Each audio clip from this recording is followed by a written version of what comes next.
Esta manhã, nós vamos falar sobre carência afetiva e conflito no lar.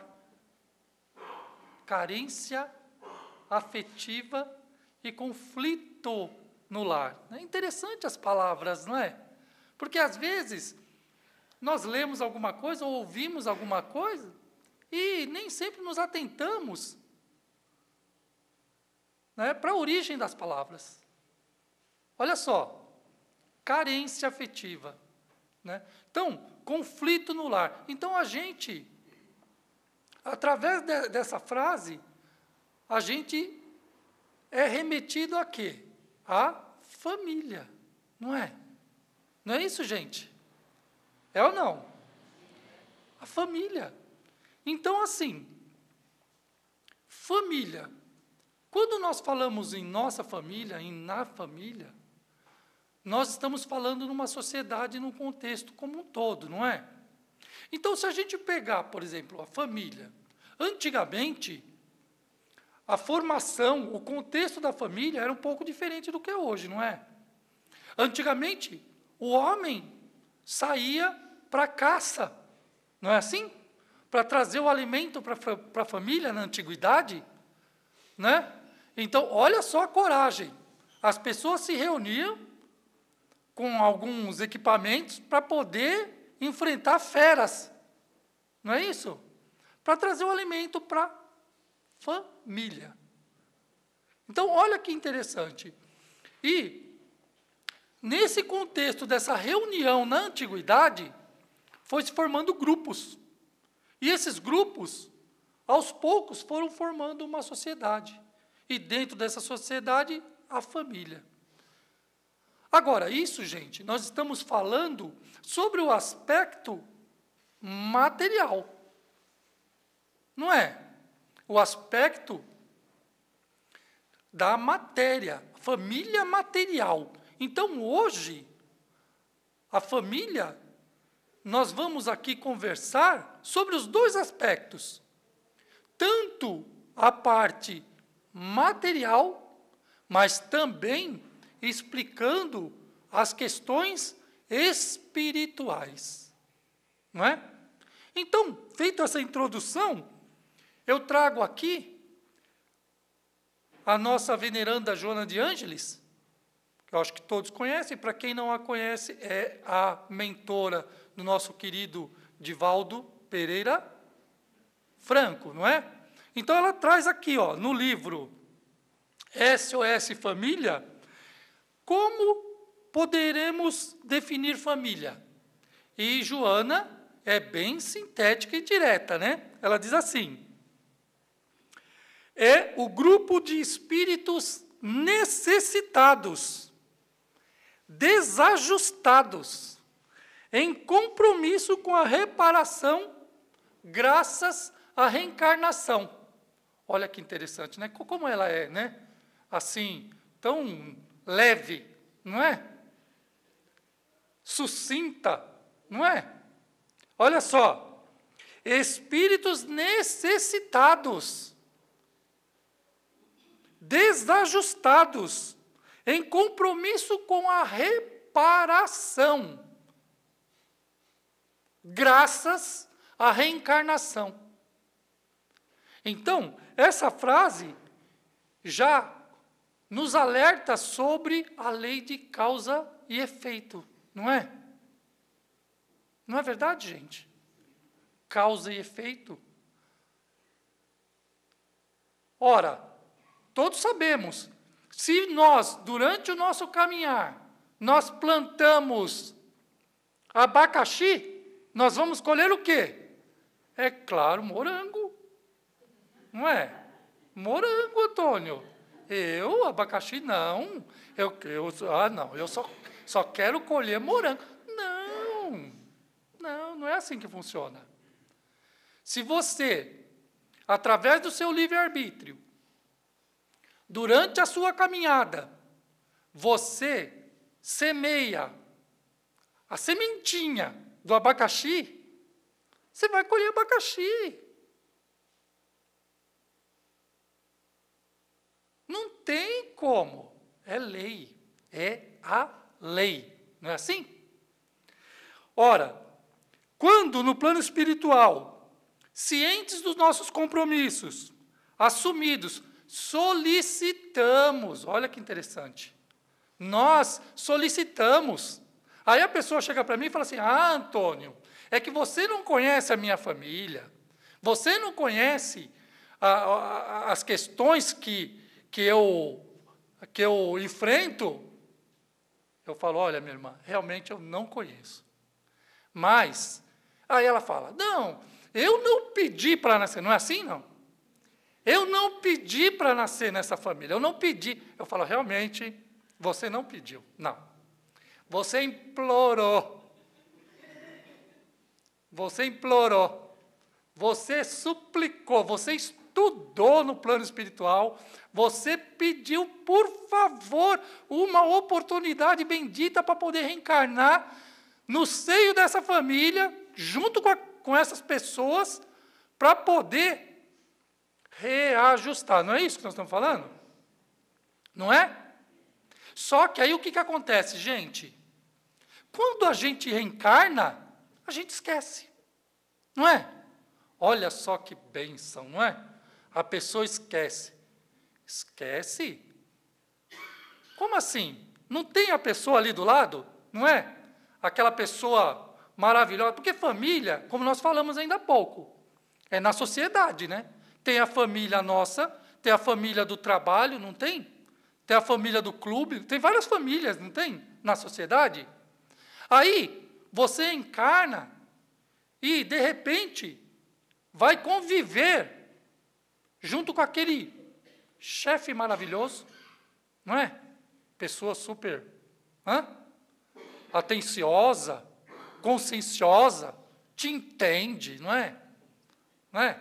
Tem uma pessoa na repartição que você chega e fala assim, bom dia, pessoal. Bom dia por quê? Por quê? Não é? Então, assim, esse é o compromisso. Nós solicitamos, nós pedimos uma oportunidade bendita para poder reencarnar, para poder reparar equívocos que cometemos no passado através de outras encarnações. Não é assim, gente? Mas a gente esquece. Mas aí, nesse esquecimento, a convivência nos lembra, né?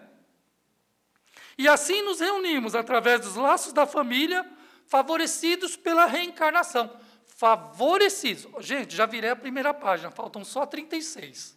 Tá? Sem problemas, eu acho que logo, logo a gente já vai embora. Né? Então, olha, vejam só. Através da reencarnação solicitada por nós, nós temos a oportunidade da reparação. Trazemos bagagens diferentes, cada um de nós, promovendo vivência a todos, unidos pelas experiências de ontem. Trazemos, sim.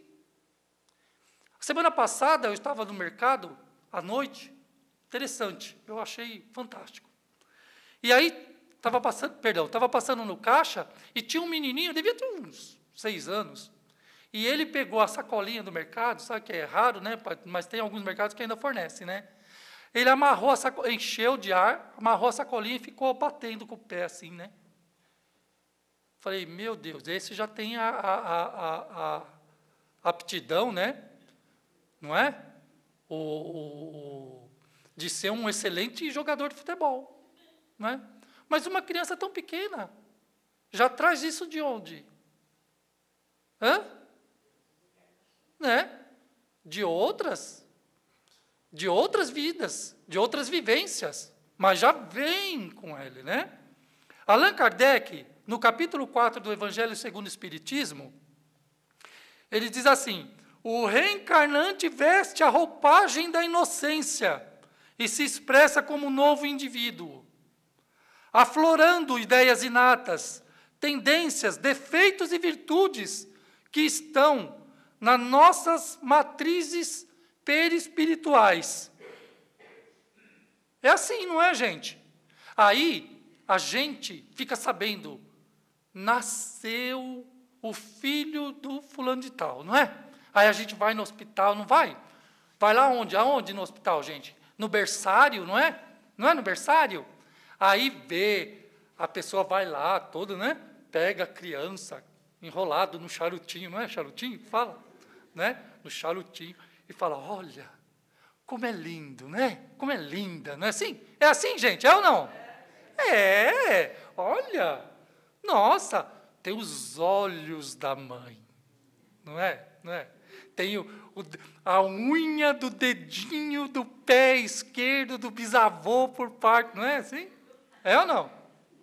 Gente, é maravilhoso, né? Ó, o reencarnante veste a roupagem da inocência. Então, no seio daquela família, vem aquele espírito tão amado, tão querido, tão desejado. Mas, muitas vezes, nós não imaginamos que talvez ali se encontre um inimigo mortal, não é? Um espírito que chega solicitando reajuste, solicitando reparo por todos os equívocos cometidos contra ele no passado. Ou ao contrário, talvez esteja chegando ali, enroladinho naquela manta, um espírito de luz, de uma hierarquia muito elevada, chegando na família para auxiliar todos aqueles da família, ou até mesmo a sociedade, né? A gente não ouve falar das crianças cristais, né? Que já vem encarnando aí no planeta há tanto tempo para ajudar o planeta, as crianças azuis, não é? Por quê, gente? Por que são chamados assim? Porque diz que a aura do perispírito é clara, é azul, não é? São criaturas que hoje não aceitam mais certas circunstâncias que para muitos ditos normais, para esses espíritos já não aceitam trabalhar, por exemplo, em empresas que agridem o meio ambiente, que agridem, que denigrem o planeta, não é? Então, neste momento, chega na família esse espírito maravilhoso, né? Neio Lúcio, no livro Jesus no Lar, na primeira lição, no capítulo número 1, ele fala assim, o lar é um curso ligeiro para a fraternidade, que desfrutaremos na vida eterna. Sofrimentos e conflitos naturais em círculo são lições. É assim mesmo, gente? É assim? Ah, não, a minha família é fantástica, maravilhoso. Não, lá a gente é só alegria. É assim? É só satisfação, só felicidade, todo mundo se dá super bem. É?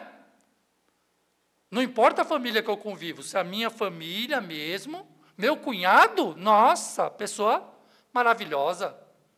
Né? Lá no trabalho só tem gente bacana. Nossa, maravilha. É assim, gente? Às vezes, sim, mas em algumas vezes, nem tanto. Não é? Então, olha só. Já virei a segunda página. Assim vai acabar logo. Existem, então, duas espécies de família. Pelos laços espirituais e corporais, como nós falamos no início, não é? A primeira, que a família, por laços espirituais, ela se fortalece e continua no mundo dos espíritos. E a outra, carnal, material, desaparece com o tempo. Está no Evangelho segundo o Espiritismo, capítulo 14, item 8. A constituição da família corporal. Ah, é interessante, não é? Porque assim, olha, para se formar a família, precisa ter a união de criaturas, né? Então, tem a parte da fascinação, o namoro, né, o encanto, não é assim? E depois vai para o noivado, casamento, geralmente, né? Então, assim, mas o que ocorre? A união de duas criaturas. E essa união, ela é por só os encarnados agora. É por afeição. Nossa, eu até tomei um susto agora. Falei, não, vamos ver. Então, é por afeição. É por sintonia. Olha só. A constituição da família espiritual é sublime, é simpatia e afeição. Porque no plano espiritual, gente, a gente fica ligado por empatia, por simpatia, por afeição. Aqui, às vezes, você consegue falar para a pessoa, não quero ficar junto com você? Hã? Ó, vai para lá um pouquinho. Assim, não? Não. Muitas vezes, por assumir várias regras sociais, você muitas vezes convive com aquele chefe maravilhoso, não é? Por quê? Por questões diversas. No plano espiritual é bem diferente. É sintonia, é empatia, é afeição. Então, assim, família espiritual, simpatias e antipatias. Para a boa convivência é preciso que exista simpatia e afeição entre seus membros. Podem ser estranhos uns aos outros, reflexos de existências antipáticas anteriores. A gente se dá bem com todo mundo? Não. Às vezes tem alguém que, olha, fulano é difícil. Não é assim que a gente fala?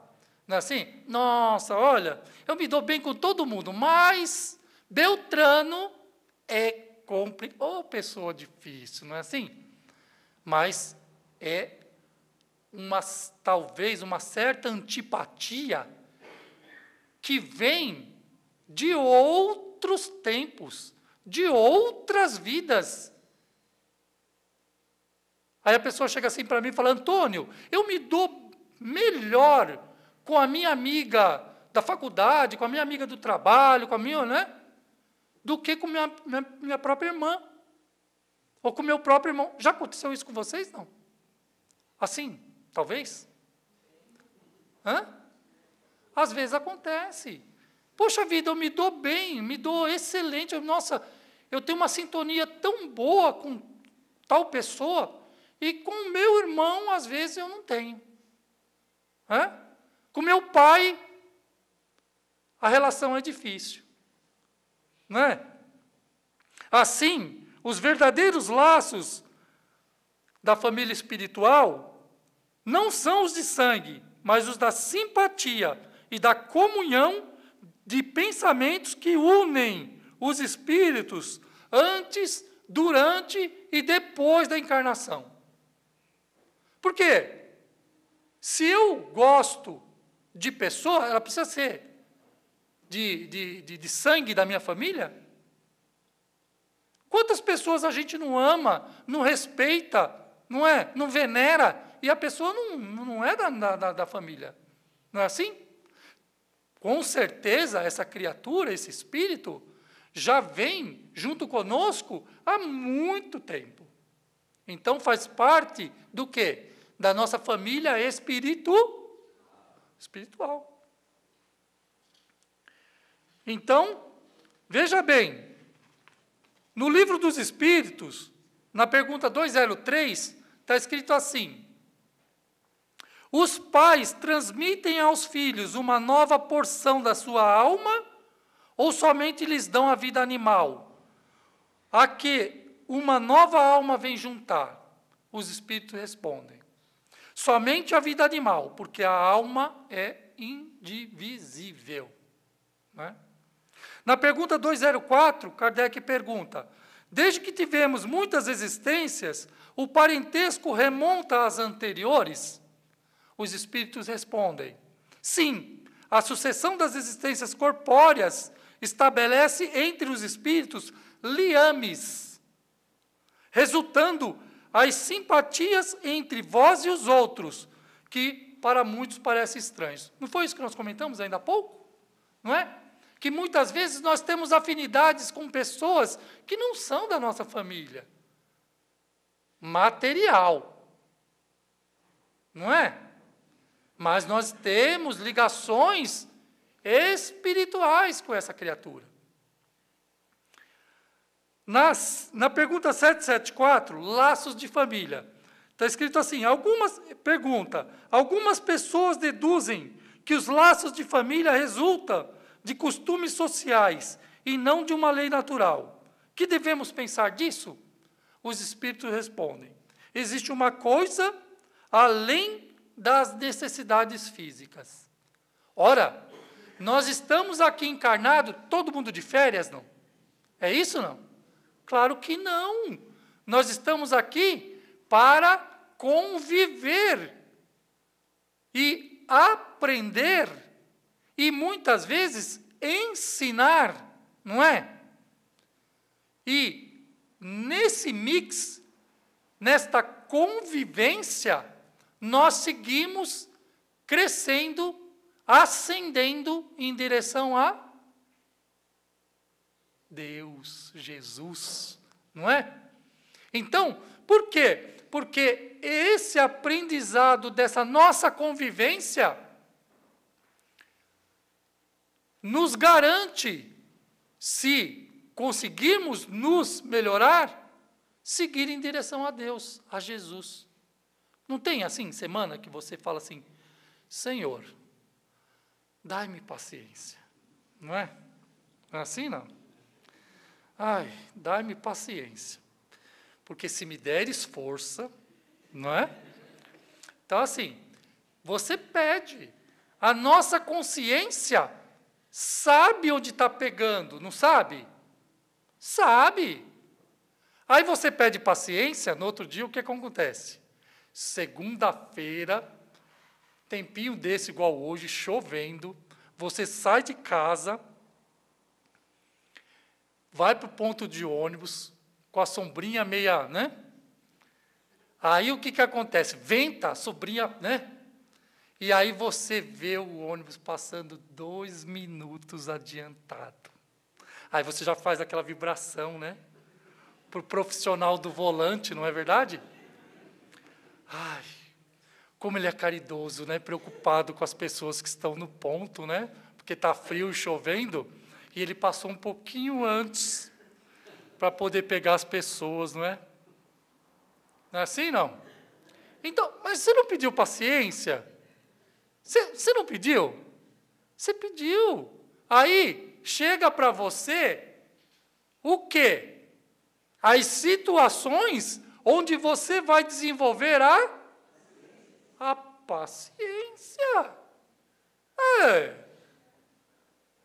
Né? Aí vibra, né? Vibra amor, né? Começa o dia já, né? Daquela vibração fantástica, né? É a nossa reforma íntima em ação. Se preparando. Gente, então, na última página, diz assim, ó, simpatias e antipatias. Na questão 386, Kardec pergunta assim, 2 seres que se amam em uma outra existência corporal podem se reconhecer nessa existência? Olha que interessante, né? Eu achei interessante essa pergunta. E os espíritos respondem, reconhecer-se não, mas podem sentir-se atraídos um pelo outro. Não é? Agora, o atraído, ele é, a nível espiritual, sublime, né, gente? É um sentimento muito mais elevado. Então, esse amor, ele é genuíno, ele é puro. Na questão 389, para encerrar, pergunta assim, Kardec pergunta, de onde vem a repulsa por certas pessoas à primeira vista? Acontece isso, gente? Acontece isso com vocês também?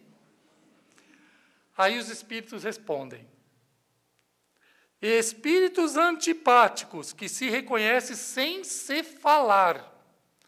Aí, né, como acontece hoje em dia, a gente vê, acontece, né? A gente vê a pessoa na televisão, eu nunca tive contato com aquele artista. Aí eu viro para a pessoa que está do meu lado e falo, não fui com a fachada daquele fulano? Não é? Olha, eu não conheço, mas já não gostei dele. Não é assim, gente? Gente, mas eu nem conheço a criatura. Eu nem a conheço, muitas vezes. Às vezes eu conheço, né? Mas, assim, esse sentimento de aversão gratuita é porque, algumas vezes, pode ser que houve conflitos no passado, né? E agora nós estamos chegando para acertar mesmo. Então, aquela pessoa mais difícil, no nosso convívio, não é? É para a gente poder estar atento e tentar aproveitar, porque o próprio Cristo disse, não é? Vá e reconcilia-te com o teu inimigo enquanto estás a caminho. Não é isso? Então, se o próprio Cristo nos informou, é bom nós estarmos atentos. Porque muitas vezes, no nosso caminhar, pode surgir algumas criaturas que vão nos exigir esse nosso comportamento de atenção, não é? De carinho, de entendimento. Por exemplo, na família, os filhos, tem muitas pessoas que falam da puberdade, né? Então, assim, me ajuda aí os universitários. Vai de tal idade até tal idade, né? Então, geralmente é dos 12 até os 19, né? Não, agora é dos 12 até os 35, né? Não é assim?